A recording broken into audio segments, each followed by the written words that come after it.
கண்ணியத்திற்கும் பெருமதிப்பிற்கும் உரிய தாய்மார்களே, அல்லாஹ்வினுடைய மாபெரும் கிருபையினால் தற்போது இந்த திருமண விழாவிற்கு நாம் எல்லாம் வருகை புரிந்திருக்கிறோம். மணாளரையும் மணாலியையும் நாம் வாழ்த்த வேண்டும். எப்படி வாழ்த்த வேண்டும்? அல்லாஹ்வின் தூதர் ஸல்லல்லாஹு அலைஹி வஸல்லம் அவர்கள் சொல்லி இருக்கிறார்கள், பாரக்குல்லாஹு லக வ பாரக அலைக வ ஜமஅ பைனகுமா ஃபீ கைர்.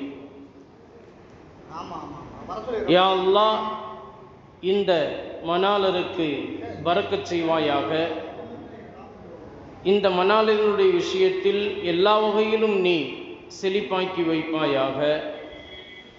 இந்த திருமண வைபவத்தில் இணையக்கூடிய மணாளர் மணாலி ஆகிய இருவருக்கும் இடையில நிலவையில் அவர்களை ஒன்றிணைத்து நிரப்பமாக அவர்களை செழிப்பாக நிரந்தரமாக வாழ வைப்பாயாக அப்படிங்கிற இந்த துஆவை நாம் செய்ய வேண்டும். இப்போ நம்ம திருமண மண்டபத்தில் ஒன்று கூடி இருக்கிறோம். தாய்மார்களே, நீங்கள் அனைவரும் இந்த துஆவை மனனம் செய்து நிக்காஹினுடைய குத்துபா பள்ளியில் இமாம் அவர்கள் ஓதி முடித்து ஈஜாப் கபூல் செய்து முடித்த பிறகு துஆ செய்ய இருக்கிற போது நீங்கள் அனைவரும் இந்த தம்பதிகளை வாழ்த்தி பாரக்கல்லாஹு லக வ பாரக அலைக வ ஜமஅ பைனகுமா ஃபீ கைர் என்று நீங்கள் துஆ செய்ய வேண்டும். இது நாம் செய்ய வேண்டிய முதல் சுன்னத்தாக இருக்கிறது. அதன் பிறகு வருகை புரிந்த தாய்மார்கள் தங்களுக்கிடையே பேசிக்கொள்வது என்பது அது எல்லா இடங்களிலும் நாம் பேசிக்கொள்கிறோம் இல்லையா? எல்லா இடங்களிலும் வருபவர்களை நாம் பார்த்து எப்படி இருக்கிறீர்கள், நலமாக இருக்கிறீர்களா, எங்கே இருக்கிறீங்க, என்ன பண்ணுறீங்க, இதெல்லாம் நாம் மற்ற நேரங்களில் பேசிக்கொள்ளலாம். ஆனால் இப்போது இந்த திருமண வைபவத்தில் வந்திருக்கக்கூடிய நாம் இந்த திருமண தம்பதிகளை வாழ்த்தி இந்த சுன்னத்தான துஆவை நாம் செய்வதோடு அடுத்ததாக நாம் செய்ய வேண்டிய விஷயம் என்னவென்று சொன்னால்,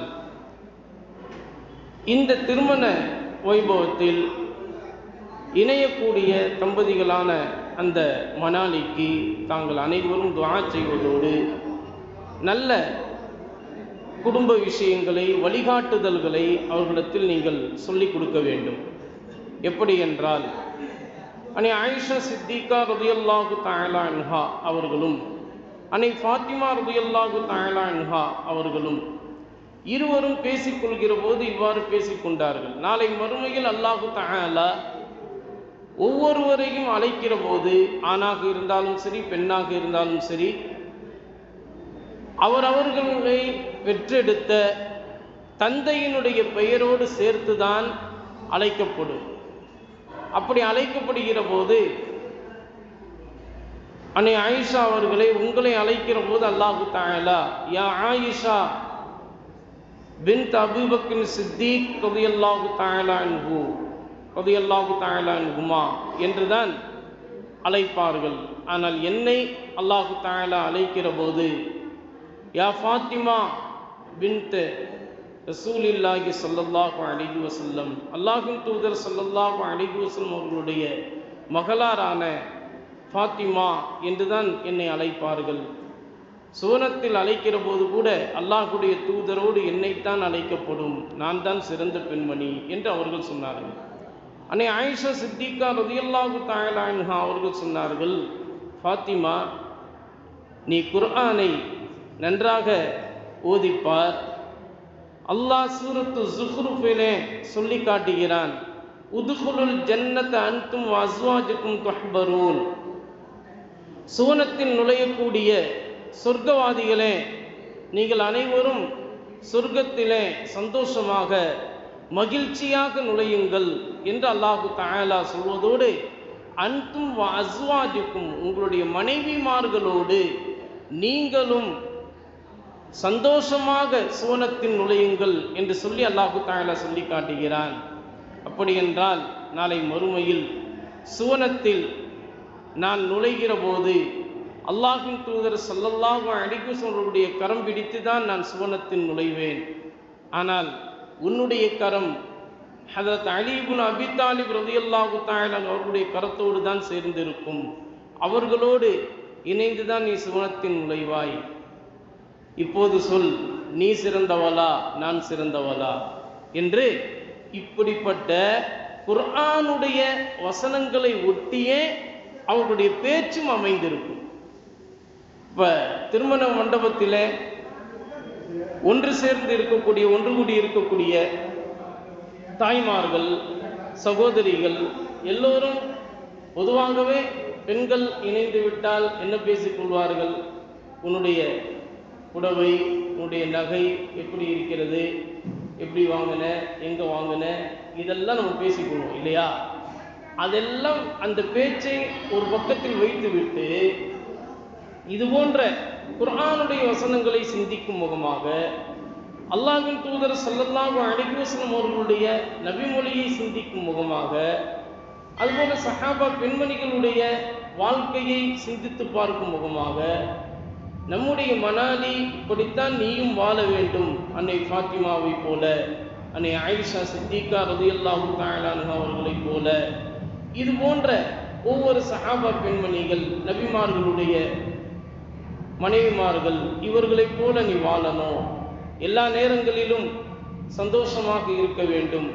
கவலை வருகிற போது கூட அல்லாஹ்வின் மீது தவக்குல் வைக்க வேண்டும். தவக்குல் வைப்பதில் சிறந்த பெண்மணியாக நீ இருக்க வேண்டும் என்பது போன்ற உபதேசங்களை நீங்கள் அவர்களுக்கு செய்தால் அது மிகவும் அவர்களுக்கு வழிகாட்டக்கூடியதாக இருப்பதோடு மட்டுமல்லாமல், அவர்களுடைய திருமண வாழ்க்கை இன்றிலிருந்து அவர்களுக்கு தொடங்க இருக்கிறது. தொடக்கத்திலிருந்தே குர்ஆனுடைய வசனத்திற்கும் நபிமொழிக்கும் அடிப்படையிலேயே அவருடைய வாழ்க்கையை தொடங்கினால், எப்போது தொடக்கம் சரியாக அமைந்து விடுகிறதோ அப்போது அவருடைய இறுதியும் சரியான முறையில் அமைந்துவிடும் இல்லையா?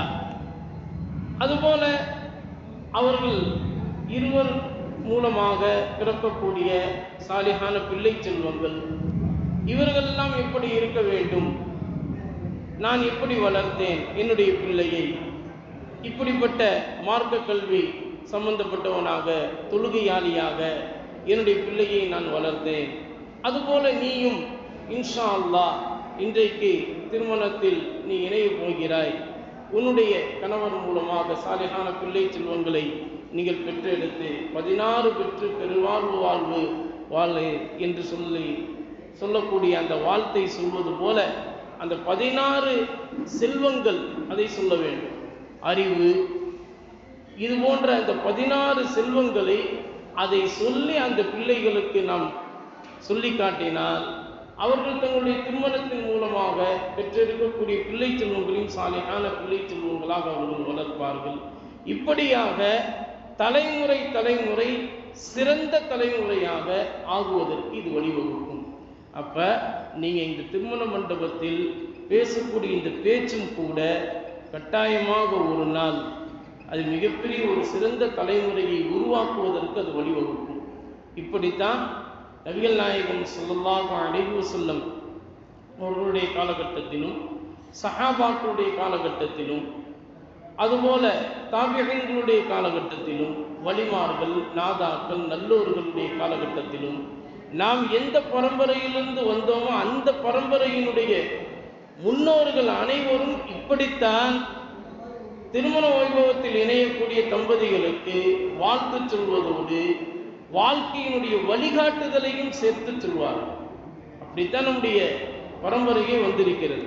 அந்த வகையில் இப்போது தாங்கள் அனைவரும் உங்களுக்கு முன்னிலையில் இருக்கக்கூடிய இந்த மனாலியை வாழ்த்துவதோடு அவர்களுக்கு வாழ்க்கையினுடைய நல்வழிகாட்டுதலையும் சேர்த்து அவர்களுக்கு நீங்கள் சொல்லிக் கொடுத்தால் உண்மையிலேயே அவருடைய வாழ்க்கை சிறந்ததாக இருக்கும். அல்லாஹ் தஆலா இன்றைக்கு இந்த திருமண வைபவத்தில் இணையக்கூடிய முஹம்மது குல்புத்தீன் ஹிக்மத்தியார் மனாலருக்கும் ஆஃப்ரின் ஷெரீன் முபல்லிகா மனாலிக்கும் அல்லாஹ் தஆலா எல்லா விதமான நலன்களையும் பரக்காத்தும் செய்தாக்குகளையும் நிரப்பமாக தந்தல் புரிவானாக.